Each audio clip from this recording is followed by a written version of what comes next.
Bienvenidos a esta cuarta sesión de Teología Petrina. Es un privilegio para nosotros que puedan estar estudiando junto con nosotros la palabra de nuestro Dios. En esta ocasión hablaremos acerca de la segunda carta de Pedro a los hermanos que están en la dispersión. Para gloria de Dios, es nuestra cuarta sesión y en esta ocasión quiero invitarles a iniciar buscando la segunda carta de Pedro, capítulo 3, versículo 18. Esta carta es una carta mucho más doctrinal que la anterior. En esta segunda carta, Pedro se ocupa de dar instrucciones a los hermanos en cuanto a las herejías, las falsas enseñanzas, los falsos maestros, que inclusive en nuestros días se sigue viviendo ese tipo de situaciones. Por lo cual es pertinente que nosotros estudiemos esta carta con la intención de aprender para defender la verdad de Jesucristo. Quiero invitarles a leer este pasaje de la Escritura que dice de la siguiente manera. Segunda carta de Pedro, capítulo 3, versículo 18. Antes bien, creced en la gracia y el conocimiento de nuestro Señor y Salvador Jesucristo. A Él sea gloria, ahora y hasta el día de la eternidad. Amén. Pedro sabe que lo fundamental para todo creyente es crecer en la gracia y en el conocimiento de nuestro Señor y Salvador Jesucristo. La Escritura nos muestra que ese es el propósito o el fin de todo humano. Tener la imagen de Cristo y ser ejemplo con nuestra vida de lo que hemos aprendido de Él. Quiero invitarles a inclinar nuestro rostro y orar, rogarle al Señor que nos dé dirección para estudiar su palabra. Señor, te damos gloria porque tú eres bueno, porque tú eres majestuoso, porque tú reinas y toda la creación está cubierta de tu gloria. Entendemos, Señor, que tú has provisto este tiempo para que nosotros podamos estudiar tu verdad.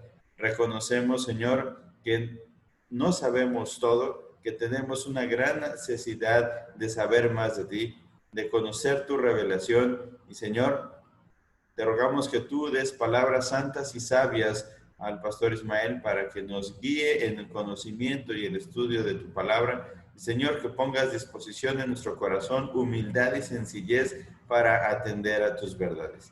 Te rogamos, Señor, que esta ocasión nos permitas aprender más de ti para poner en práctica todo este conocimiento doctrinal que tendremos. En nombre de Cristo Jesús, nuestro Salvador. Amén. Muy bien, damos el tiempo al pastor Ismael para que nos dé la clase.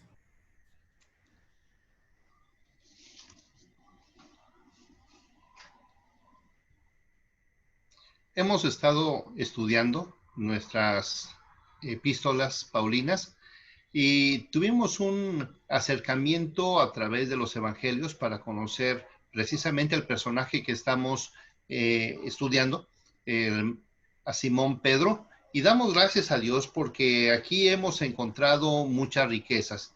Hemos caminado por el evangelio o los evangelios. Hemos caminado también por el libro de los Hechos y ya hemos cubierto la epístola de Pedro, la primera, y hoy queremos enfatizar algunas cosas que son muy importantes acerca de la segunda epístola. En la primera parte, que era el asunto de los evangelios, pudimos ver el llamamiento de Pedro. En los evangelios pudimos ver a un Pedro transformado. En la primera epístola de Pedro hemos visto los aspectos pastorales que tienen que ver con el consejo hacia el cuidado de los feligreses. Un cuidado que tiene que ver en momentos de situaciones difíciles. De hecho, Pedro llena todas las características de un pastor tal como la Biblia nos lo presenta. Y en la segunda carta nos podemos asomar, podemos profundizar un poco más acerca del servicio pastoral de Pedro, pero ahora hacia un enfoque diferente. Sí es pastoral, pero este tiene que ver con la prevención del rebaño de Dios. Es decir, por un lado, estar con los hermanos, apoyar a los hermanos, orar por los hermanos, prevenirles y apoyarles en las situaciones cotidianas, pero por el otro lado también estar pendiente de todo lo que tiene que ver con el asunto doctrinal. Y bueno, damos gracias a Dios porque en Pedro podemos observar precisamente esto. Esto lo estudiaremos en esta hermosa noche, pero los siguientes dos estudios tendrán que ver con las doctrinas que tienen que ver con las dos epístolas. Entonces, hoy estaremos incursionando sobre cosas importantes y prácticas sobre la epístola segunda de Pedro. Vayamos, por favor, queridos hermanos, al capítulo número 1 y dice así la palabra de nuestro Dios. Simón Pedro, siervo y apóstol de Jesucristo, a los que habéis alcanzado por la justicia de nuestro Dios y Salvador Jesucristo, una fe igualmente preciosa que la nuestra. Lo primero que dice es que está contento y está esperando que Dios bendiga a todos los creyentes porque tienen una fe igualmente preciosa. ¿Que quién? Que Pedro y que todos los demás creyentes. Entonces, cuando hemos conocido del Señor Jesucristo, hermanos amados, nosotros tenemos una común fe. Tenemos una fe igualmente preciosa. Luego dice, gracia y paz os sean multiplicadas en el conocimiento de Dios y de nuestro Señor Jesucristo. Como todas las cosas que pertenecen a la vida y a la piedad, nos han sido dadas por su divino poder mediante el conocimiento de aquel que nos llamó por su gloria y excelencia. Notemos, por favor, hermanos, cómo inicia la carta, versículo 3 y versículo número 4. Inicia con un llamamiento al conocimiento de Dios y a la piedad, a la vida y a la piedad, a la vida y a la piedad. Entonces, algo que presenta Pedro en toda su epístola tiene que ver con el conocimiento de Dios. Entonces, dice aquí el llamamiento al conocimiento de Dios y a la piedad. Y esto, queridos hermanos, me llama muchísimo la atención porque dice, como todas las cosas, la palabra o la frase, todas las cosas, como todas las cosas que pertenecen a la vida, todo lo que está en esta vida, todo lo que pertenece a la vida y a la piedad. Muchos de los problemas que nosotros tenemos en las iglesias es que siempre vemos la situación eclesiástica, la situación cúltica, solamente el asunto del templo, y Pedro dice que él va a tratar asuntos que tienen que ver con toda la vida, con toda la vida, y con toda la vida y la piedad, y la piedad. Entonces, inicia con el llamamiento a la piedad. Diríamos, ¿qué es la piedad? Tal vez en algún momento ya hemos dicho qué es la palabra piedad, pero creo que es conveniente que en esta ocasión que Pedro menciona esta palabra 4 veces en su epístola, podamos pensar en la piedad, porque así comienza la carta. Y entonces, ¿qué es la piedad? La palabra piedad viene de una palabra griega que es eusebia. Eusebia. ¿Qué significa eusebia? Eu significa bueno. Eu significa bueno o bien. Y la palabra sebian viene de la palabra griega sebomai, que significa ser devoto. Entonces, juntando las dos palabras, eu y sebomai, significa ser devoto, buen devoto. Diríamos en buen español, bien consagrado. Pero la palabra Eusebia es una palabra interesante porque tiene que ver con una actitud reverente. Nosotros hablamos de reverencia en los templos y creo que está bien, pero se queda corta porque la gente trata de vivir cierta reverencia dentro del templo, pero fuera del templo no está pensando en nada de lo que tenga que ver con reverencia. Es decir, la palabra piedad es una palabra que no se circunscribe solamente para el templo, sino que tiene que ver con la vida cristiana, con la vida cotidiana, con todo lo que hacemos. Entonces, la palabra Eusebia tiene que ver con reverencia, la actitud reverente dentro, fuera y en cualquier momento de nuestra vida.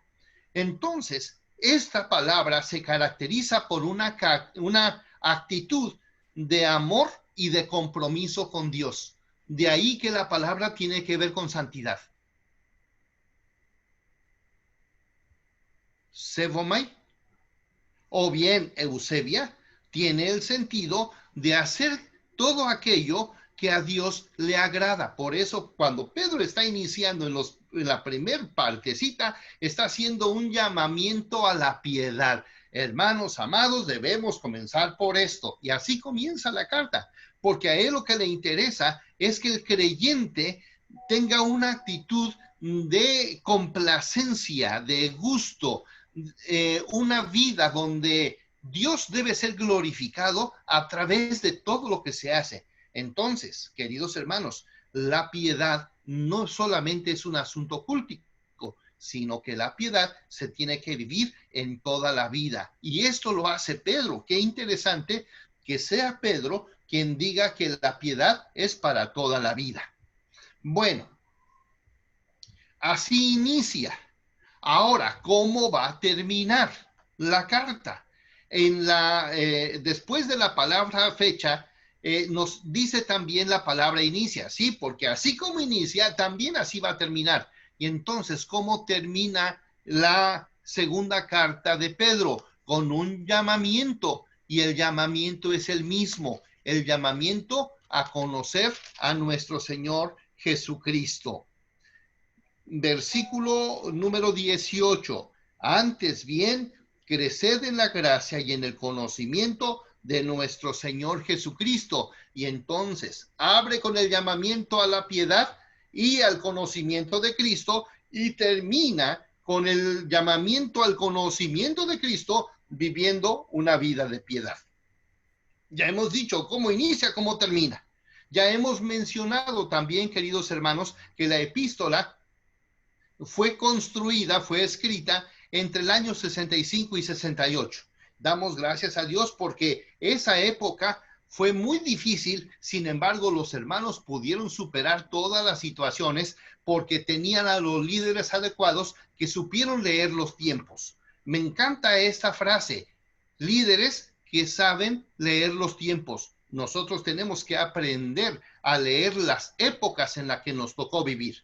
Entonces, si hemos de introducirnos en este sentido, vayamos a la parte del propósito. ¿Cuál es el propósito de la carta?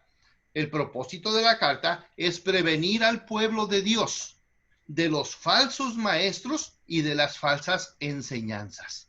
Claro, por supuesto, con el conocimiento. Una vez que yo conozco a Dios, entonces rápidamente puedo observar, puedo decir que tengo un propósito en la carta. El propósito de prevenir al pueblo de Dios de los falsos maestros y de las malas enseñanzas, siempre y cuando esto surja de conocer a nuestro Señor y Salvador Jesucristo. Si pensamos en un texto que sea el texto clave de toda la epístola, no diría uno, yo diría dos. Pero con estos dos versículos tenemos la clave para entender toda la carta. Regresemos a segunda, capítulo 3, versículo 17 y 18. Dice el texto: así que vosotros, oh amados, sabiéndolo de antemano, guardaos, no sea que seáis arrastrados por el error de los inicuos, caigáis de vuestra firmeza. Antes bien, una frase contrastante, antes bien, una conjunción adversativa, antes bien, creced en la gracia y en el conocimiento de nuestro Señor Jesucristo. Yo diría y leyendo toda la epístola, vemos que esa es la palabra o el versículo clave. Yo creo que este versículo, lo mínimo que podemos hacer, queridos hermanos, al final de nuestro curso, es que ese texto lo tengamos aquí porque nos va a dar el panorama de toda la carta. Y fíjense que estamos haciendo los cuadros, como ustedes los están viendo, para que a la hora de pensar en segunda de Pedro, tengamos todo clarificado. Cómo inicia, cómo termina, tenemos la fecha, tenemos el texto clave y tenemos la idea central. ¿Cuál es la idea central de nuestra epístola? El conocimiento de Dios. El conocimiento de Dios. Conozcamos a Dios. Conozcamos a Dios.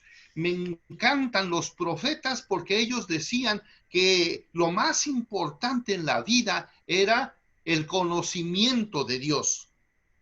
Yo recuerdo perfectamente bien a Jeremías capítulo 9, versículo 23, que decía que no se alabe el sabio en su sabiduría, ni el rico en su riqueza, ni el valiente en su fuerza, sino que alabes en lo que se deba de alabar, en conocerme y en entenderme, dice Jehová. Entonces, algo que es importantísimo, tanto en el Antiguo Testamento como en el Nuevo Testamento, es el de conocer a Dios. Hay un salmo, el Salmo 27, queridos hermanos. Una ocasión estaba en uno de nuestros templos y estaba listo para predicar, y alguien, el que estaba dirigiendo, dijo: hermanos, busquemos el Salmo 27. Y el Salmo 27 fue la introducción para el culto. Y saben que me llamó mucho la atención porque dice: para contemplar la hermosura de Jehová y para inquirir en su templo. Cada vez que nosotros prediquemos, cada vez que enseñemos, lo que necesitamos hacer es buscar conocer más al Señor. Cada vez que yo predico, necesito mostrarle a la gente cómo es Dios, y debo yo también de conocer más cada ocasión a nuestro Dios.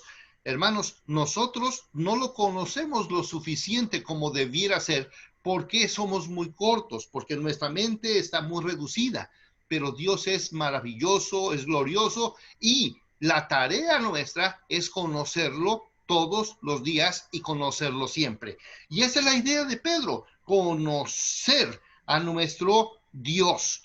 Y es por eso que el bosquejo del libro se presenta en 3 partes. Vean ustedes: las fuentes del conocimiento, número 1.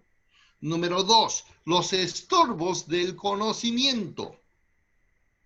3, los usos del conocimiento. Aquí tenemos rápidamente ya el bosquejo y el cuadro completo de toda la epístola: las fuentes del conocimiento, los estorbos del conocimiento, los usos del conocimiento, porque el centro de toda la epístola es: debemos conocer a nuestro Señor Jesucristo con toda claridad.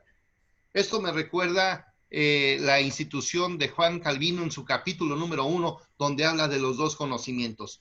Algo que es importante es conocer a Dios. Y cuando yo conozco a Dios, entonces yo conozco al mismo hombre. Yo me conozco. Y hermanos, es importante que conozcamos cada día más a nuestro Dios. Y entonces, dentro de las fuentes del conocimiento, nos dice que conozcamos más nuestra salvación, o la salvación que Él nos ha otorgado.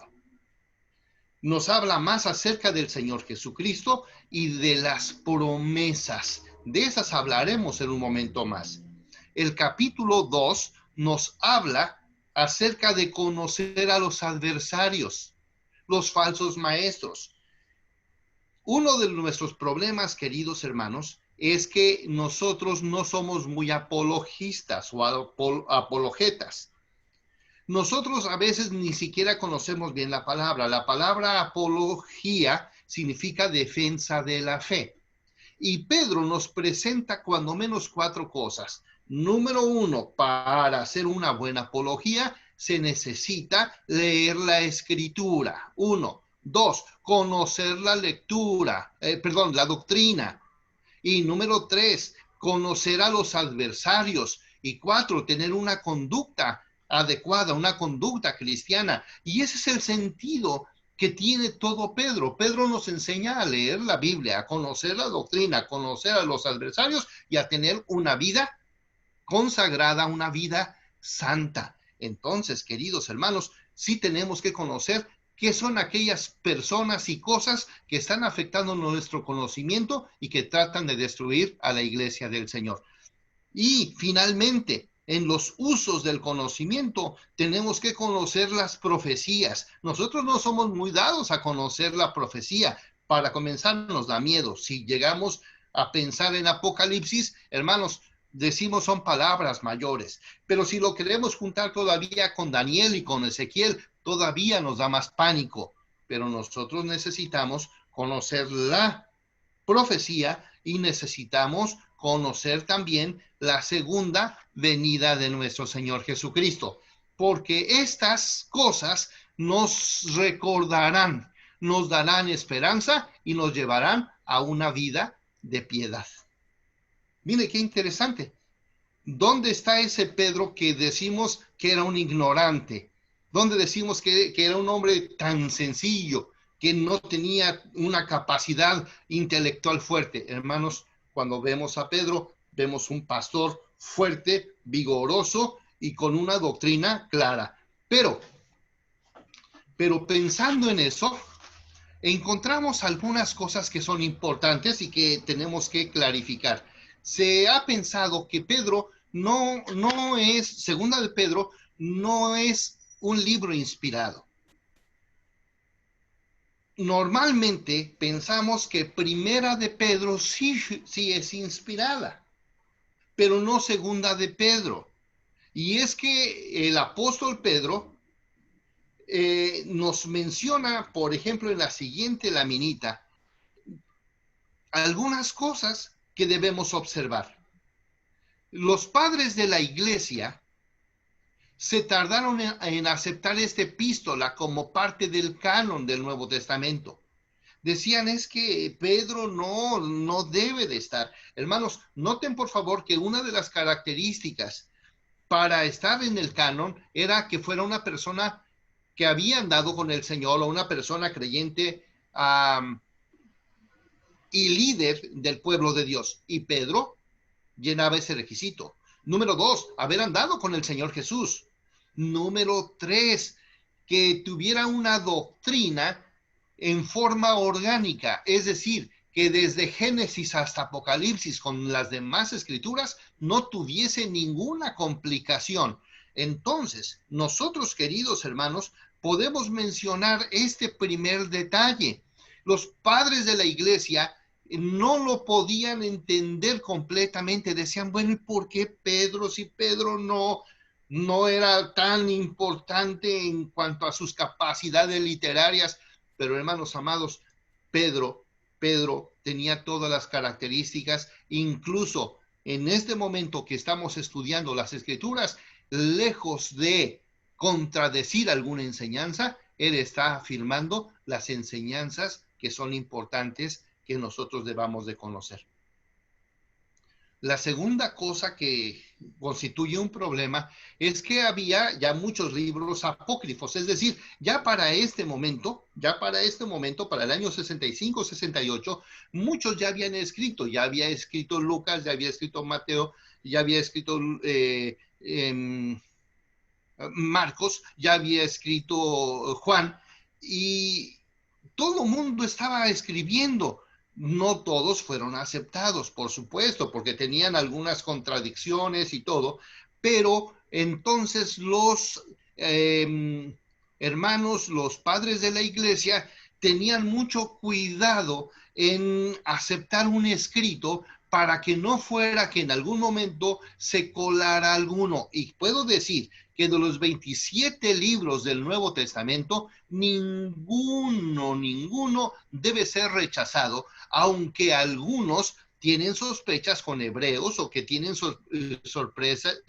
sospechas con Santiago y que tienen sospechas con Pedro, pero no por falta de los principios doctrinales, no, ninguno de ellos, ni tampoco por su personalidad y compromiso con Dios, sino que se pensaba que ellos no tenían esa capacidad de escribir.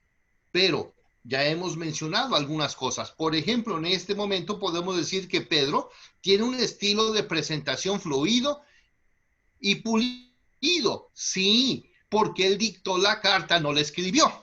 Ustedes recuerdan que en el capítulo 5 se menciona a Silvano. Ahora, en esta carta no se menciona a quién le escribe, pero vemos un estilo un poquito más abrupto, un poquito más pesado. Sin embargo, queridos hermanos, podemos observar en nuestra siguiente laminita lo siguiente. Vean por favor lo que hay aquí. En el vocabulario común, primera y segunda de Pedro tiene exactamente los mismos temas, solamente que según el propósito que se tiene. Es decir, mismos temas, distinto propósito. Si nosotros observáramos en primera de Pedro, versículo 10 al 12, y luego lo cotejamos con segunda de Pedro 19 y 21, nos vamos a dar cuenta de algo. Observemos, vayamos para allá. Acompáñenme por favor al capítulo número 1 de Pedro. Versículo 10. Los profetas que profetizaron la gracia destinada a vosotros inquirieron diligentemente, indagaron acerca de esta salvación, escudriñando qué persona y qué tiempo indicaba el Espíritu de Cristo que estaba en ellos, el cual anunciaba de antemano los sufrimientos de Cristo y las glorias que vendrían. Muy bien, ahora observemos segunda 1:19. Tenemos también la palabra profética más segura, la cual también hacéis bien en estar atentos como a una antorcha que alumbra en lugar oscuro, hasta que el día esclarezca y el lucero de la mañana salga en vuestros corazones. En este momentito podemos observar que tiene que ver con la inspiración la inspiración de las escrituras. Y entonces está diciendo que la escritura mencionada en primera de Pedro y segunda de Pedro, hermanos, son exactamente el mismo tema. Si nosotros observamos el capítulo 1, versículo 2, nos habla acerca de la elección. Elegidos según la presencia de Dios Padre en santificación del Espíritu para obedecer y ser rociados con la sangre de Cristo, gracia y paz sean multiplicadas. Y cotejémoslos, por favor, con segunda 1:10. Que dice,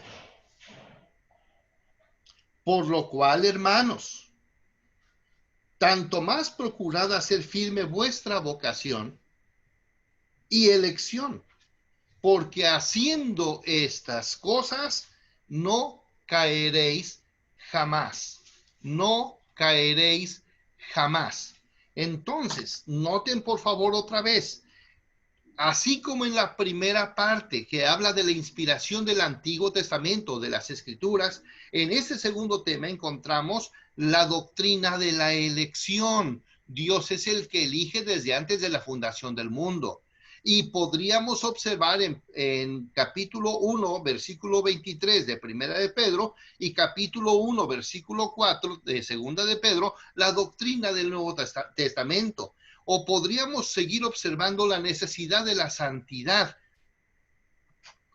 Y así, queridos hermanos, estamos observando que Pedro, el Pedro que nosotros conocemos, es un Pedro que tiene armonía. No está enseñando algo diferente, segunda de primera, solamente que los temas tienen énfasis diferente. Es decir, y la inspiración del Antiguo Testamento en Primera de Pedro es para afirmar a los hermanos que están pasando persecución. Pero en segunda sirve para afirmar a los hermanos que están pasando en un tiempo de una situación doctrinal muy fuerte. Y incluso, queridos hermanos, yo debo de aplaudir al hermano Pedro por esa capacidad tan fuerte. Mismo material, dos enfoques diferentes. Incluso si vamos al asunto de los ángeles que pecaron y que fueron apresados, los podemos también ver en Primera y Segunda de Pedro. Noé y su familia protegidos en Primera y Segunda de Pedro. Y la inmoralidad y el juicio, Primera y Segunda de Pedro. La exhortación a vivir como cristianos, Primera y Segunda de Pedro. Y hermanos, las dos terminan con una doxología hermosa, breve, pero hermosa. Esto realmente emociona porque no estamos hablando de un Pedro que no haya sido inspirado por Dios. Estamos hablando que tanto Primera de Pedro como Segunda de Pedro, con sus enfoques diferentes, pero están haciendo un mismo trabajo, por lo cual decimos Primera y Segunda de Pedro son del mismo autor. No sé si a usted le emocione esto, pero a mí sí me emociona. ¿Por qué? Porque no estamos tratando de defender lo indefendible. Más bien estamos probando que lo que dicen que es indefendible tiene una defensa clara. Primera y Segunda de Pedro son del mismo autor. Vayamos, queridos hermanos, al capítulo número 1. En el capítulo número 1. Y hay algo que necesitamos observar, porque si Pedro necesita hablar acerca de el carácter de las personas de una mala doctrina, tiene que hablar como debe ser la persona que es un hijo de Dios. Entonces, capítulo 1, versículo 3, segunda de Pedro, capítulo 1, versículo 3, nos dice así: como todas las cosas, hermanos, si pueden subrayar, o si pueden recordar, porque a algunos hermanos no les parece que sea tan prudente marcar, yo sí marco, y para que no se me olvide, pero si ustedes lo recuerdan de otra forma, está muy bien, pero si quieren marcarlo, está muy bien. La palabra todas las cosas, como todas las cosas que pertenecen a la vida y a la piedad, nos han sido dadas, ¿qué cosas? ¿Qué nos ha sido dado? Estas cosas, por su divino poder, mediante el conocimiento de aquel que nos llamó por su gloria y excelencia. Gloria a Dios. Por medio de las cuales, ¿cuáles? ¿Qué es eso? Por medio de las cuales. Por medio de las cuales. ¿Qué significa cuáles? Otra vez podríamos subrayar porque se está diciendo estas cosas. Estas cosas. Versículo 4, lo repito, por medio de las cuales nos ha dado preciosas, por medio de estas cosas que vamos a ver ahorita, nos ha dado grandiosas, preciosas y grandísimas promesas, para que por ellas llegaseis a ser participantes de la naturaleza divina, habiendo huido de la corrupción que hay en el mundo a causa de la concupiscencia. Mas vosotros también, poniendo, vean las cosas, enumeremos las cosas, poniendo toda diligencia por esto mismo, añadid, hay que añadir a nuestra fe una fe igualmente preciosa que recibimos del Señor en el versículo número 1. A esa fe que recibimos del Señor le vamos a añadir virtud. A esa virtud le vamos a añadir conocimiento, el conocimiento de Dios, el conocimiento de la palabra, el conocimiento de la escritura. Fe, virtud, conocimiento. Pero al conocimiento le vamos a añadir dominio propio para que no se nos suba que ya conocemos mucho. Entonces nos vamos a dominar, nos vamos a controlar. La palabra dominio propio que aquí se menciona es la misma palabra que se menciona en el fruto del Espíritu con la palabra templanza. ¿Recuerdan ustedes el fruto del Espíritu de Gálatas? Amor, gozo, paz, paciencia, amabilidad, bondad, fe, mansedumbre y la última templanza. Aquí la templanza no está al final. Aquí la templanza está justamente casi a la mitad. Fe, virtud, conocimiento, dominio propio. Al dominio propio le vamos a añadir paciencia. Paciencia. A la paciencia le vamos a añadir la piedad, la reverencia a Dios. La reverencia. Y noten, queridos hermanos, que esas son cosas para toda la vida, no solamente para nuestra vida cultica como a veces hacemos. Piedad, la consagración, la santidad. A esta paciencia le vamos a incluir nuestra reverencia, nuestra santidad, nuestro compromiso, todo lo que le agrada a Dios. No, toda nuestra devoción. A esa piedad le vamos a agregar ahora afecto fraternal, cariño, le vamos a poner cariño, afecto fraternal. Y al afecto fraternal le vamos a poner, le vamos a añadir el amor, que es la última parte en el eslabón que se está mencionando de estas cosas. Entonces, cuando estamos mencionando estas cosas, se refiere fe, virtud, conocimiento, dominio propio, paciencia, piedad, afecto fraternal y amor. Y esto es muy importante, queridos hermanos. Noten, por favor, versículo 8, porque si estas cosas están en vosotros y abundan, no nos dejarán estar ociosos y sin fruto. Si aquí nosotros queremos un bosquejo de sermón, queridos hermanos, aquí está uno. Si nosotros tenemos estas cosas y abundan, seremos o nos harán fructíferos. La vida cristiana es fructífera cuando tenemos estas cosas. Nos darán una mejor visión, versículo número 9. Pero el que no tiene estas cosas tiene la vista muy corta. Sí, a eso se le llama miopía. El que no tiene estas cosas en la vida, en su vida, entonces, queridos hermanos, es un miope, pero pegándole a ciego, nótenlo por favor.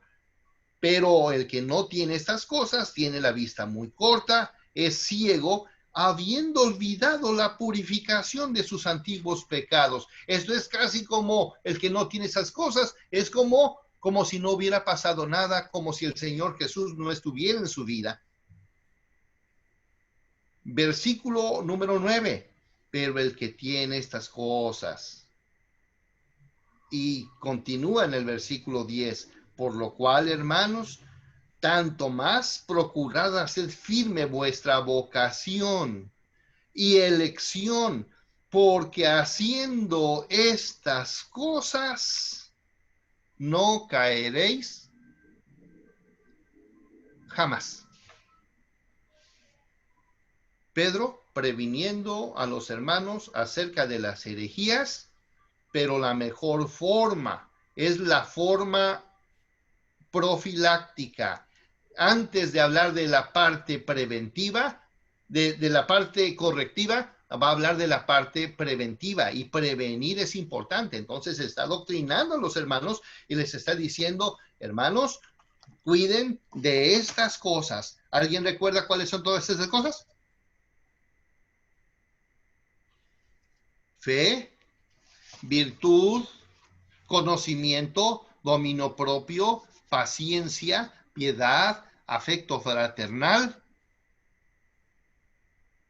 y finalmente, amor. Y esto nos lleva a 4 cosas. Nos harán fructíferos, nos darán una mejor visión, nos ayudará a ser más santos y nos dará mayor firmeza. Qué bueno, queridos hermanos.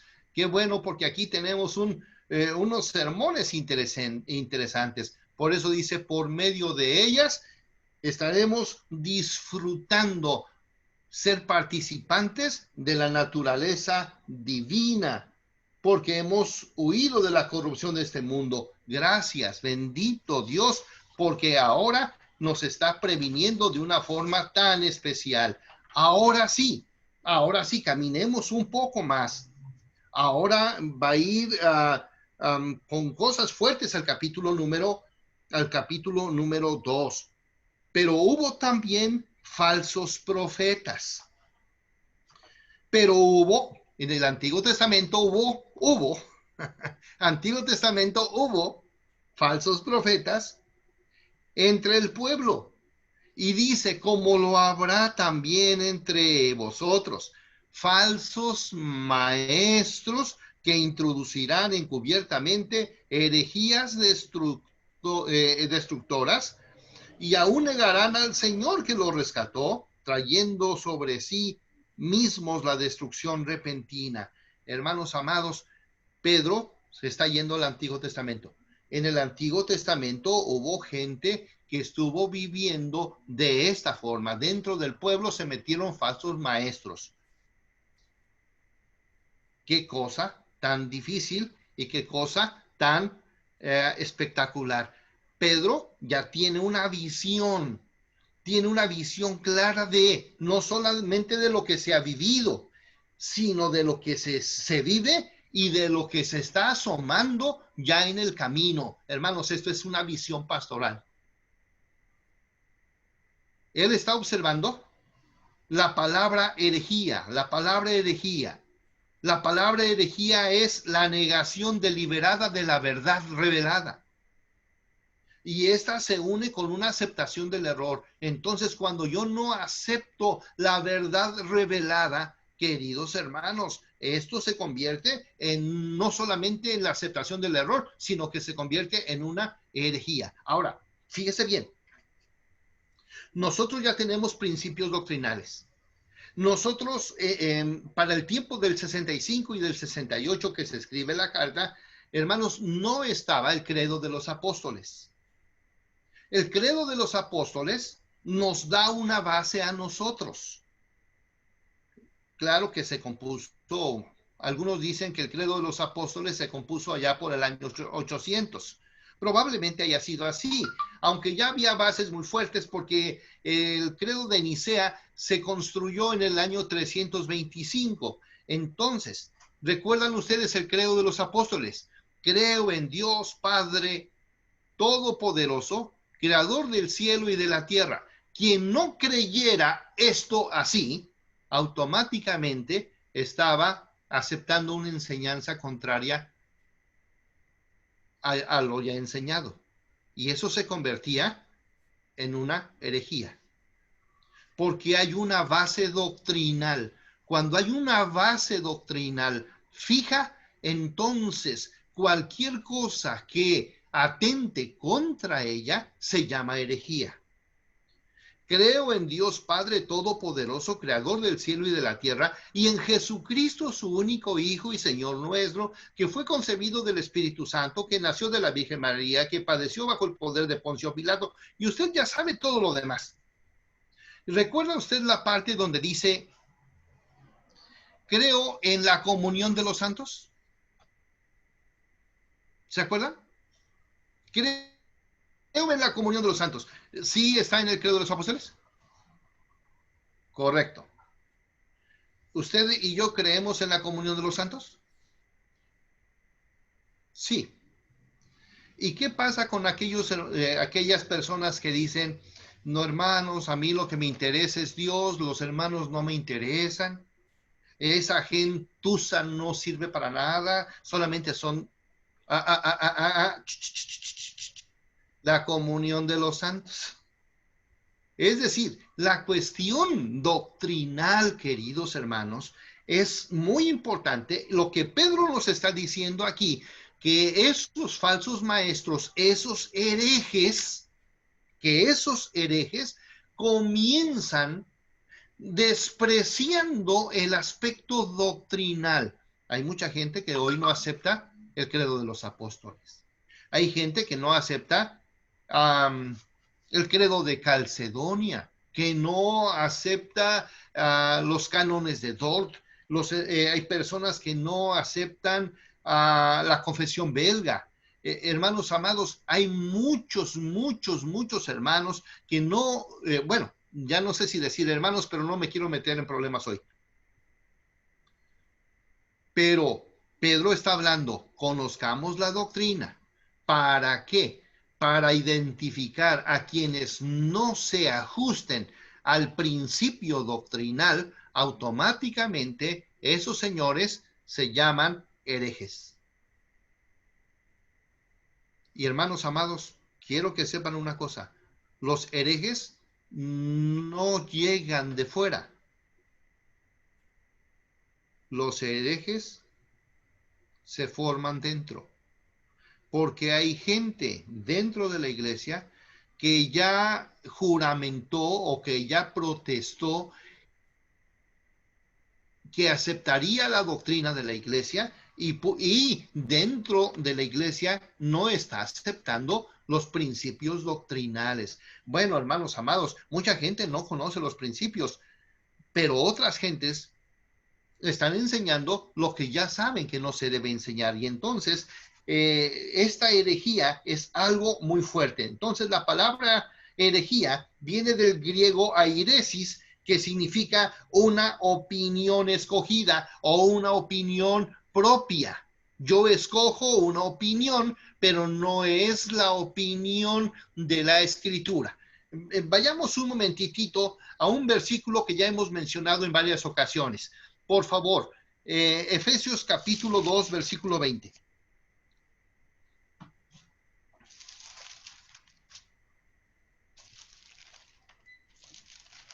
Dice la escritura así. Edificado sobre el fundamento de los apóstoles y profetas. Hermanos, esto es importante. ¿Cuáles son las doctrinas que dejaron los apóstoles y los profetas? Lo que está aquí en la Sagrada Escritura, ¿verdad? Entonces, Pedro, Pablo, Judas, Andrés, Bartolomé, Mateo, todos ellos, hermanos amados, mostraron a la iglesia toda la doctrina que se tenía que conocer. Por eso ellos presentan que el fundamento de los apóstoles y de los profetas, siendo la principal piedra del ángulo, nuestro Señor Jesucristo. Entonces, todo lo enseñado por Pedro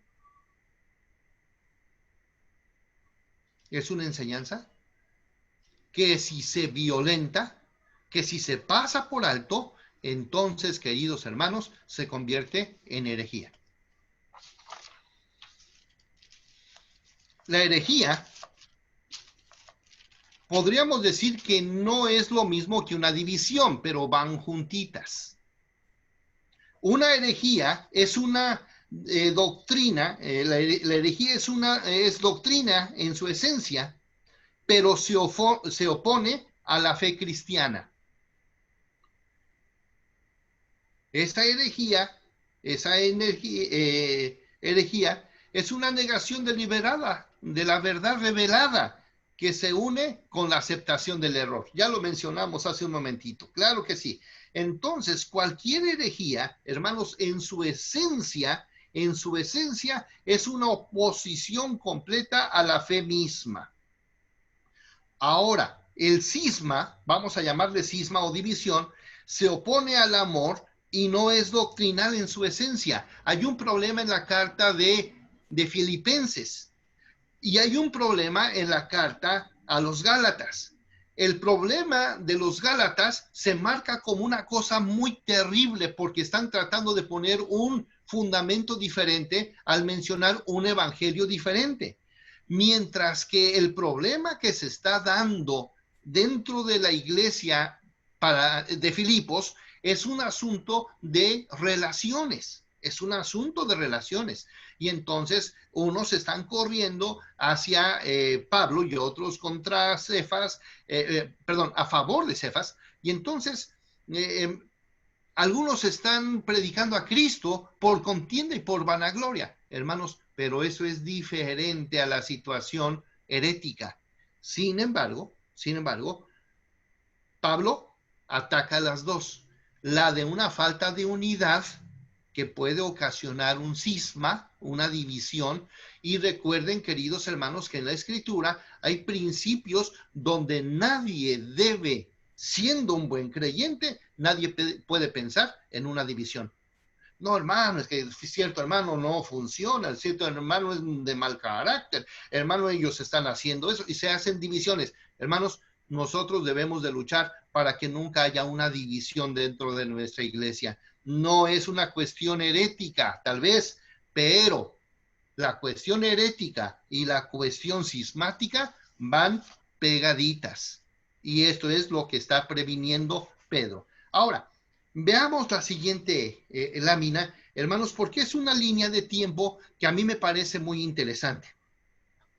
Porque Pedro, desde su inicio, presenta defensa de la fe. Por ejemplo, desde el año número 40, él comienza a haber ya problemas doctrinales dentro de la iglesia.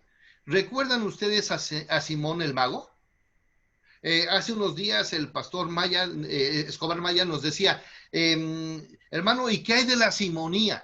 Bueno, simonía, aquel que quería comprar al Espíritu Santo con un dinero. Y, hermanos amados, el Espíritu Santo no se puede comprar. Y entonces este hombre es un hereje increíble y rápidamente Pedro lo detiene. Y es la primera ocasión que enfrenta una situación doctrinal. Entonces, Simón el Mago en el año 40 y los judaizantes de esa misma época que tiene que enfrentar también Pedro, hermanos, y luego en el capítulo 40, en el capítulo 15 de Hechos, encontramos el concilio de Jerusalén y ahí enfrentan un problema porque era el asunto de no aceptar a la gente que se acababa de convertir a la fe, sino que ellos querían circuncidarlo. Y dicen, no, Señor, una sola fe, un solo bautismo, una fe para todos.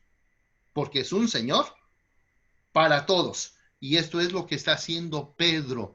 Pedro desde el año 40, 48, 50. Ahora, Pablo con los Gálatas también enfrenta la situación herética, porque ya se está viviendo una situación constante, cada vez más se está viviendo la cuestión herética. La iglesia entonces, desde el año 40, 50, 58, cuando se le escribe a los corintios del problema de la resurrección, porque muchos no creían la resurrección. Y recuerden que la resurrección es un asunto doctrinal donde está parte del fundamento de nuestra fe. Si nosotros no creemos en la resurrección, dice la palabra, vana es nuestra fe y vana es nuestra esperanza. En Colosenses hay otro problema, año número 60-63. Ahí en Colosenses se pensaba que había muchos dioses y los mismos hermanos de Colosas están tratando de ir a otros dioses y aceptando también al Señor Jesucristo. Es decir, ellos tienen sus dioses, pero un Dios que ayudaba en la cosecha, un Dios que ayudaba en la fertilidad, un Dios que ayudaba a los comerciantes. Y así, entonces ellos aceptaban a este Dios porque me ayuda en esto, a este Dios porque me ayuda en lo otro, este Dios porque me ayuda en aquello más. Pero también voy a aceptar al Señor Jesucristo porque murió en la cruz del Calvario. Y entonces era todos los dioses más Cristo. Y les dice Pablo, no, Señor, Jesucristo es suficiente, porque Él es la imagen del Dios invisible, el primogénito de toda creación. No necesitamos a nadie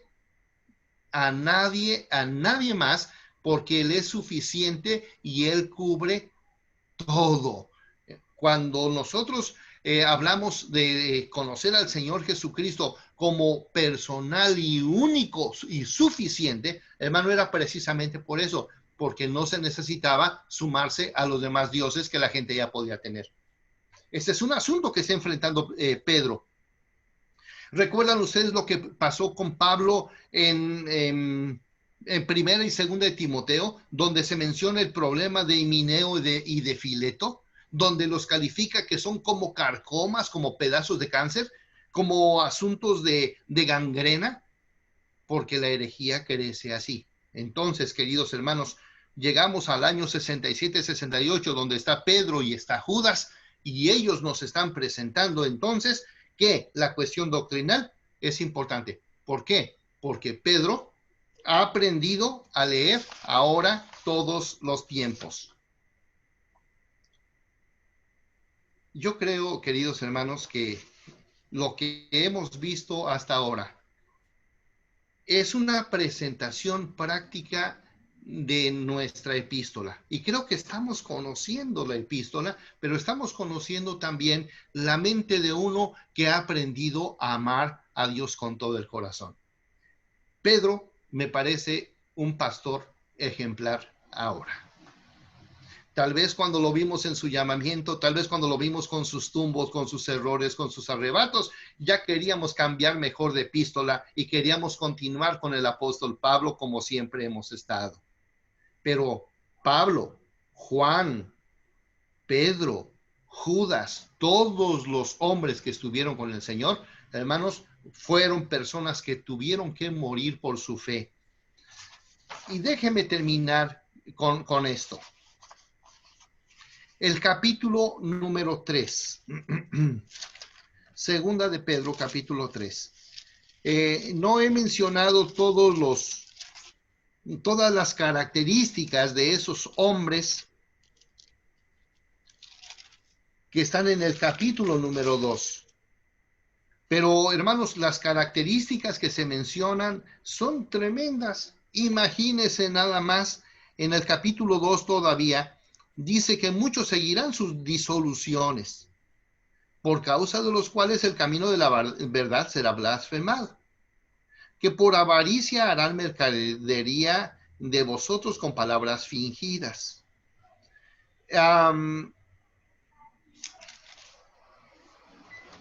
Versículo número 10. Mayormente aquellos que siguiendo la carne andan en concupiscencia, en inmundicia, y desprecian el señorío, atrevidos, contumaces. La palabra contumaz significa necio.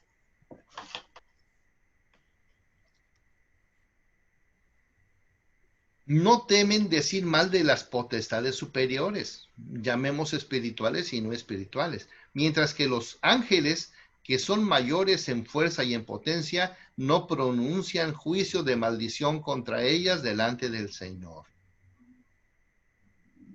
Tienen, versículo 14, tienen los ojos llenos de adulterio, o sea, cara bonita de mucha piedad, pero los ojos llenos de adulterio. No se sacian de pecar, no se detienen de pecar, no pueden dejar de pecar. Seducen a las almas inconstantes, solamente hacen trabajo de proselitismo. Tienen el corazón habituado a la codicia y son hijos de maldición. Y han dejado el camino recto y se han extraviado siguiendo el camino de Balaam, es decir, diciendo solamente las cosas que les conviene para quedar bien con el pueblo que les está escuchando. Entonces llega el capítulo 3 y comienza a hablar de la venida de nuestro Señor Jesucristo. Y como es un asunto doctrinal, dijimos que los asuntos doctrinales los veríamos la siguiente semana.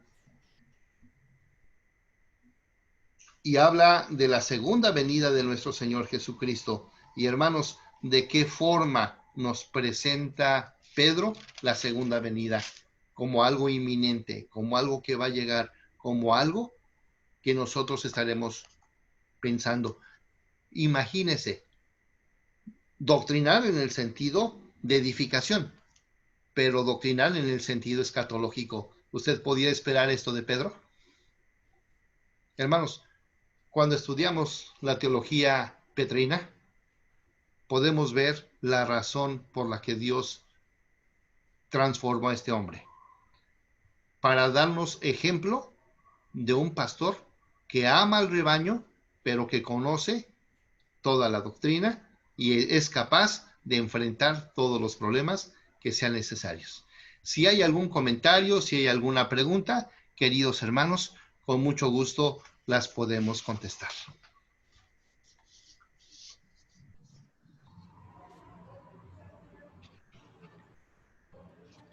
Muchas gracias, Pastor Ismael. Es una bendición que nos comparta la palabra de nuestro Dios. Es también importante que todos nosotros podamos hacer nuestras preguntas, nuestros comentarios, dado que se les pidió que durante la conferencia pudieran hacer sus preguntas.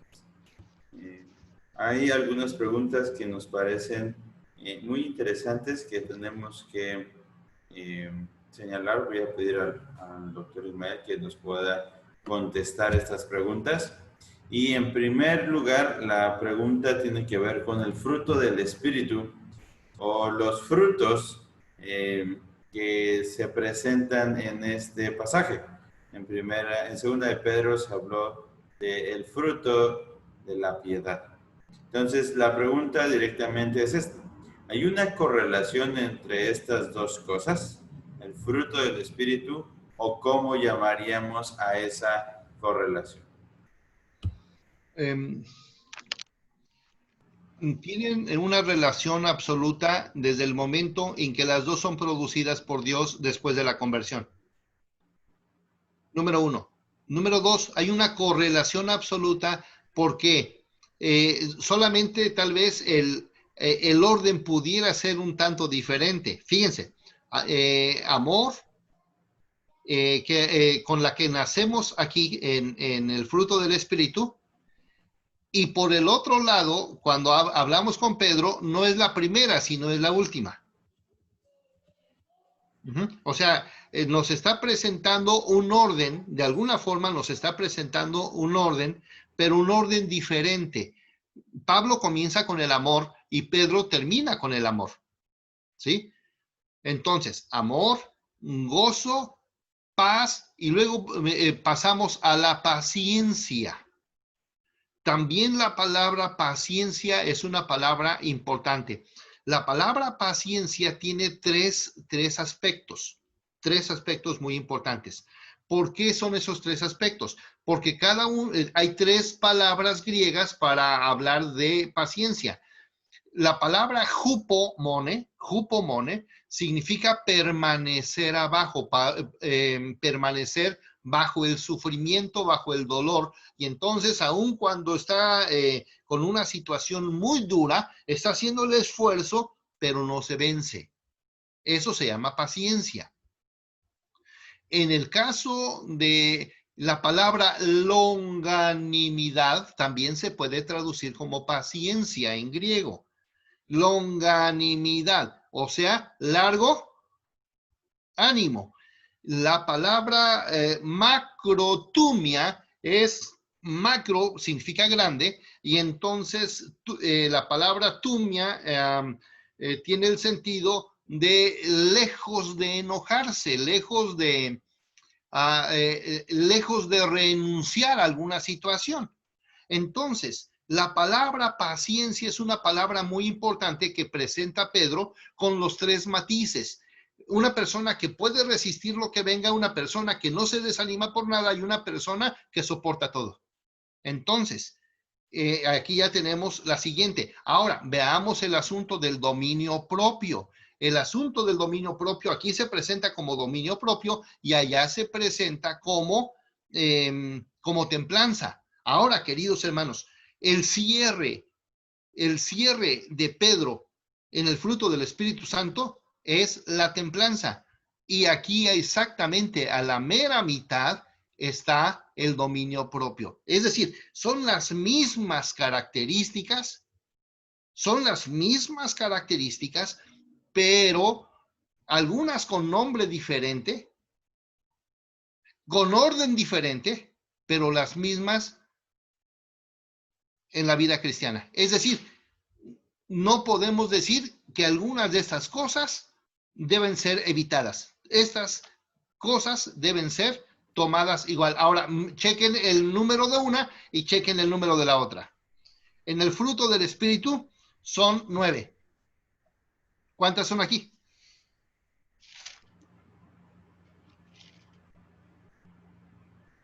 A ver, cuéntemelas. A ver, fe, virtud, conocimiento, dominio propio, paciencia, afecto fraternal y amor. 1, 2, 3, 4, 5, 6, 7. ¿Son 7 o 8?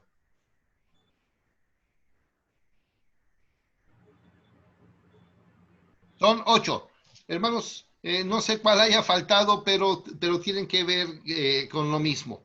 Ajá. Ahora, los dos están escribiendo en lugares diferentes, no se están juntando. Seguramente ya habían leído las cartas, pero vean ustedes que Pedro está escribiendo con objetivos diferentes y pone órdenes diferentes.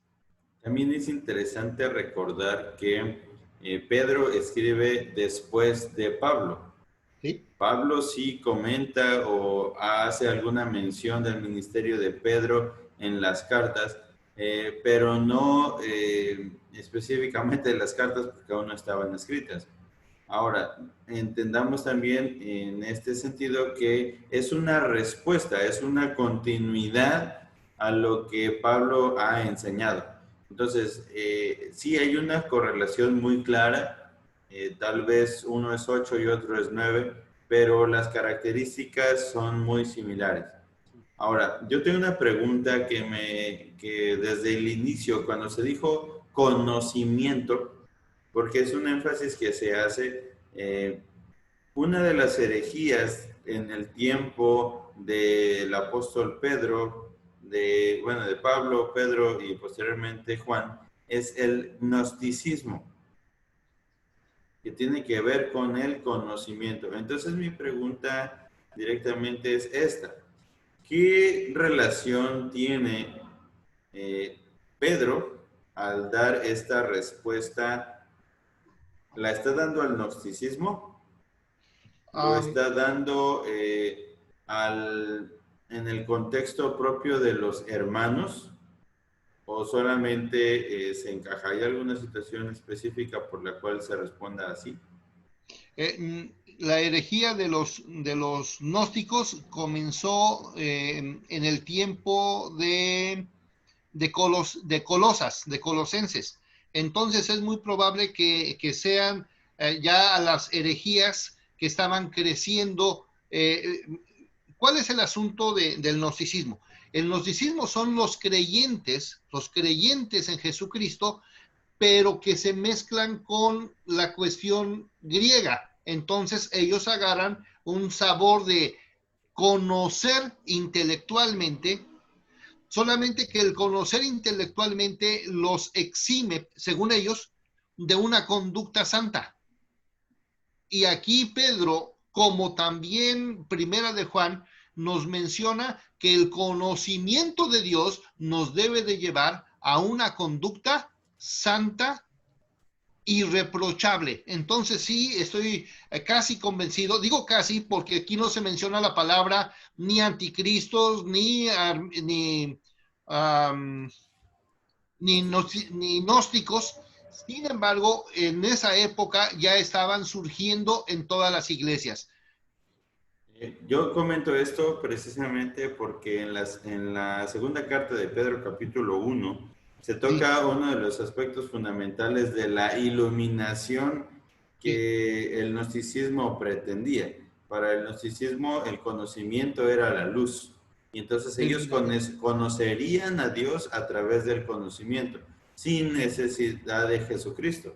Ahora, el pasaje que es muy claro, o creo yo que tiene esa línea, es el versículo 19.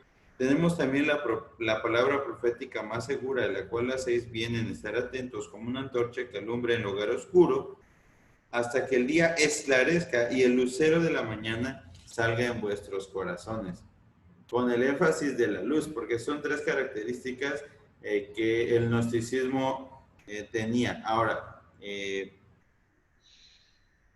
es la palabra de Dios, la cual es la luz, quien da la respuesta al gnosticismo, ¿no? Los términos del conocimiento. Hay otra Sí, pregunta, hermanos, que también se hace porque es interesante conocer un poquito más sobre este asunto, y es la herejía. La herejía es solamente eclesiástica, es un tema solamente eclesiástico, o también tiene relación con todas las demás esferas de la vida. La herejía, esa es una pregunta que hacen los hermanos. Las herejías, ¿son únicamente un tema eclesiástico o llevan o implican en todas las, o aplican en todas las áreas de la vida? ok. Uh, un hereje, un hereje es una persona que está en contra de un principio doctrinal, pero ese principio doctrinal no se queda en el templo ni en actitudes eclesiásticas, sino que circula en todas las áreas de la vida. Es decir, una herejía no se queda en el asunto eclesiástico, sino que motiva conductas. Por ejemplo, hablemos acerca de la cuestión de los homosexuales. Es una herejía es una herejía pensar que alguien puede ser homosexual y ser cristiano. ¿Por qué? Porque la Sagrada Escritura tiene como cosa horrenda, como cosa abominable, la homosexualidad. Y entonces las personas dicen, no, es que Dios es amor, Dios es muy bueno, Dios no puede mostrarse de esta forma, entonces Él nos quiere. Pero ¿a dónde lo está llevando? Lo está llevando a la cuestión biológica, lo está llevando a la cuestión ética, lo está llegando a la cuestión financiera, lo está llevando a todas las áreas de su vida, a la parte psíquica, por ejemplo, ¿no? Entonces, una herejía afecta toda la vida. Acuérdense que no estamos hablando solamente de dos entidades. Siempre nosotros hablamos de dos entidades, lo espiritual y lo material. No, señor, estamos hablando de toda la integralidad. Todo lo que yo haga dentro o fuera de la iglesia siempre será una herejía y que va a afectar todas las áreas, se va a afectar todas las áreas de la vida. Un ejemplo de ello sería la persona que no cree en la soberanía de Dios, ¿no? Porque en todas las áreas, esta doctrina repercutiría en todas las áreas. Dios no sería soberano, o mucha gente no cree que Dios sea soberano en el tema del gobierno. en el tema de la economía, en el tema de la salud, en el tema de la ciencia. Entonces, yo creo que una doctrina, y en realidad es fundamental que entendamos la soberanía de Dios, nos va a ayudar a vivir y a actuar profesionalmente en el área que nos desarrollemos bajo todos los principios de la palabra. Si no se entiende la soberanía, entonces se está haciendo un hereje. Hereje en el sentido de que mucha gente hoy afirma que Dios o está muerto, o Dios está lejos, o Dios está ausente, o que Dios no es tan soberano. Y Así es. eso lo hemos escuchado en muchas carreras, en muchas profesiones diciendo esto. Por ejemplo, alguien comentó hace un poco, es que no puede haber una psicología cristiana, no puede haber ciencia cristiana, no puede haber música cristiana, no puede haber nada con adjetivo cristiano. La pregunta sería, ¿qué todo de ello o qué ciencia, arte, profesión está fuera del control de la soberanía de Dios? Una de las afirmaciones que hemos tenido durante todas las clases es que en realidad no existe nada secular. No. Todo es dirigido por la soberanía de Dios. Entonces, esa podría ser una aplicación de que las herejías que la gente cree acerca de la soberanía de Dios son aplicadas en la sociedad. Sí, sí, nada más que vamos a decir nosotros en cuanto a que somos cristianos, no, tú, yo, los hermanos que están aquí, todos nosotros somos cristianos, no hay ninguna duda de ello. Ahora, alguna situación de desobediencia a Dios no solamente va a afectar en la cuestión eclesiástica, va a afectar en todas las áreas de la vida.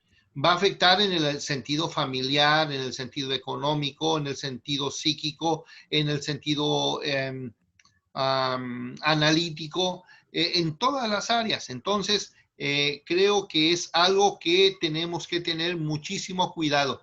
Ahora, si estamos hablando de gentes no creyentes, bueno, definitivamente, en el momento que ellos tienen una cosmovisión diferente y que tienen una fe diferente, entonces la herejía está presente. Y también se traduce a todas las áreas de su vida. Sí, porque toda persona obedece a una religión. Así es. Y aquí lo importante es que nosotros estamos hablando de Dios, estamos hablando de la cuestión de nosotros como iglesia. Si nosotros estamos hablando aquí como iglesia, todos los principios de la palabra son los que rigen nuestra vida. Para una persona que ni siquiera se digna de ser creyente, ya está, ya ha renunciado a la palabra o ya se ha revelado a la palabra, porque no hay una persona que sea neutral que pueda decir, yo no tengo ninguna religión. Todas las personas, todas tienen una religión, aunque el ídolo pueda ser el mismo. Ya tiene una religión donde es, quién es el adorado, por ejemplo. En una religión siempre hay uno que adora y uno que es adorado. Toda religión tiene tres principios. ¿Cuál es su, de dónde viene, de dónde vengo, quién soy y a dónde voy? Todas las religiones. Entonces, cuando una persona es un ateo, ya sabemos que doctrinalmente hablando, siempre hablará herejías. O sea que no hay ateos, todos tienen sus teos. El asunto del ateísmo es solamente una palabra relativa, pero incluso los cristianos en el tiempo de Pedro, en el tiempo de Juan, se decían que los cristianos eran ateos porque no tenían tantos dioses. Y hoy se utiliza para alguien que dice que Dios no existe, pero realmente ateos, la palabra ateo no existe. Todo mundo tiene un pensamiento de Dios. Muchas gracias. Una última pregunta que nos hace el pastor David, aunque creo que tiene que ver con la misma situación del dualismo, ¿las cosas son cristianas o solo las personas son cristianas? Ay, bueno, aquí esto puede sonar a una especie de jueguito, pero o de algo am, con trampita, como alguien decía por ahí. Pero, hermanos, un cristiano, un cristiano tiene y debe tener una conducta. Por eso decía yo hace unas semanas que no hay ni buenos ni malos cristianos, solo cristianos. Porque lo correcto es que toda la vida del creyente sea una consagración. Y eso de que, bueno, lo que yo hago es cristiano, no, si yo soy cristiano, todo lo que hago es cristiano. Como cristianamente, duermo cristianamente, pienso cristianamente, respeto cristianamente, perdono cristianamente, no puedo odiar cristianamente, no puedo aborrecer cristianamente, no puedo, sí, incluso si ponemos eso de que si ronco cristianamente, es que todo lo que yo haga es cristiano. Yo creyente, todo lo que hago tiene la marca, tiene el sello de Dios en mi vida. Uh-huh. Quienes hagan diferente, hermanos, no quisiera estar yo en su pellejito. Por eso dice, quien hace estas cosas no caerá jamás. Está la tutoría del Espíritu Santo en nosotros, ¿no? Eh, la hermana pregunta, ¿las cosas son cristianas? Bueno, todas las cosas son creadas por Dios y provienen de Dios, por lo cual Él reina y gobierna sobre todas las cosas. Y todo Entonces, lo que yo hago, es cristiano. Si yo quiero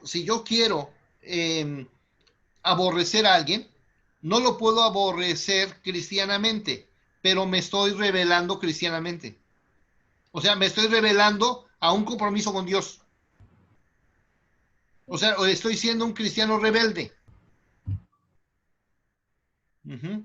Pero nadie puede decir, yo soy cristiano, pero no hago cosas cristianas. Hermanos, eso sería una especie de esquizofrenia, una persona que tiene dos cabezas o dos formas de pensar, ahorita piensa de una forma y al ratito piensa de otra. trastorno de bipolaridad, ¿no? Exactamente. Bueno, muchas gracias, hermanos. Dice hermano, pregunto esto porque aplicamos el adjetivo calificativo de cristiano, por ejemplo, a playeras cristianas. Eh, no es así que es como el asunto de la música cristiana, ¿no? Las letras con influencia cristiana o con contenido bíblico es diferente. Yo, en el entendido que cristiano es el seguidor de Cristo. Entonces, si cristiano es seguidor de Cristo, las cosas no son seguidoras de Cristo, son creación de Cristo. Seguidores de Cristo somos nosotros. Entonces, nuestras acciones, en ese sentido, nuestras acciones sí son cristianas o no cristianas, obedientes o rebeldes. Ahora, las playeras no son cristianas, tienen leyenda cristiana.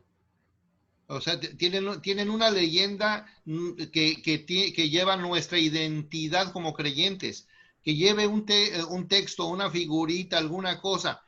No, yo no le veo problema, pero la playera no es cristiana. La cachucha no es cristiana. Las botas no son cristianas. O sea, son como todas las botas y como todos los pantalones y como todas las playeras y como todos los lentes. Ahorita hay lentes Calvin Klein y cosas así. Bueno, si alguien le quiere poner John Calvin, pues está bien, ¿no? Pero será lo mismo. Muy bien. Muchas gracias, hermanos, por sus preguntas. Muchas gracias por sus comentarios, bueno, por las cosas que han dado para que haya diálogo en la clase. Voy a invitar a mi hermano Moisés que nos dirija a Dios en oración. Eh, Había algo que le habíamos pedido que nos comentara al final y solamente guiarnos a la oración para concluir esta clase. ¿Muy? Antes de orar, agradecemos a nuestro hermano Juan Marcos, presidente de nuestro presbiterio, que está con nosotros esta noche. Pastor, bienvenido. Si en alguna ocasión quieres compartir algún saludo o algo, también te lo agradeceremos. Pero por este momento te agradecemos por esta ocasión que estás con nosotros. Vamos a orar.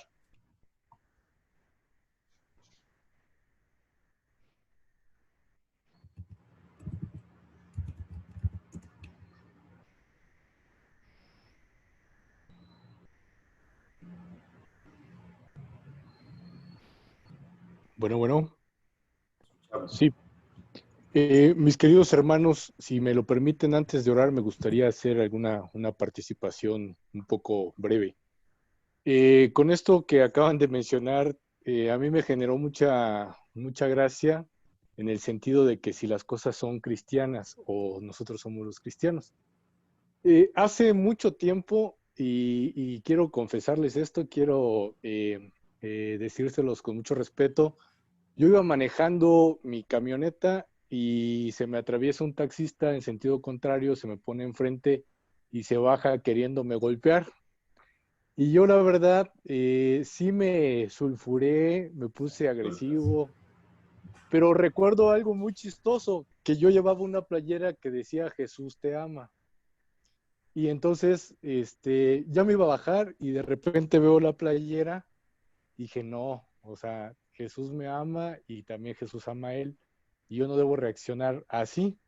Entonces yo le dije así muy serenamente al taxista, mira, traigo esta playera que dice que Jesús me ama. Y si no fuera por esta playera, ahorita me bajo y si te doy con todo, ¿no? Entonces yo creo que al final de cuentas, obviamente nosotros somos los que utilizamos las cosas. Y depende de nosotros si realmente somos cristianos o no. Y si sí lo somos, todas las cosas que utilizamos las debemos consagrar a nuestro Señor Jesucristo. Y todo debe de testificar del amor de Él. Obviamente, si yo en cierto sentido estaba todavía como Pedro en la primera epístola, ¿no? Así como siendo todavía Simón y no Pedro, entonces quería decir que no estaba entendiendo el cristianismo todavía, porque todavía tenía ese deseo de querer golpear a las personas, ¿no? Pero Dios te va llamando, te va haciendo santo en ese sentido. Ahora bien, me gustaría hacer una apreciación acerca de Pedro, porque si bien es cierto, estuve leyendo, o sea, leer las epístolas de Pedro me llevó a leer la historia romana.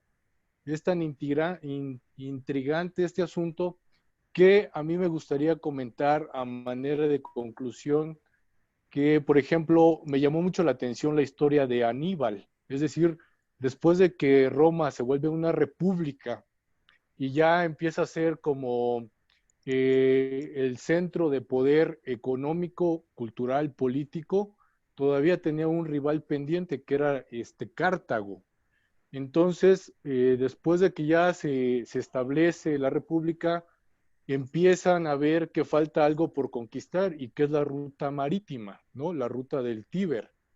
En ese sentido, eh, pues Cartago empieza a preocuparse porque dice, bueno, ahora Roma no se va a quedar quieta ni contenta con tener la cosmopolita, sino que ahora necesita también este territorio no conquistado todavía.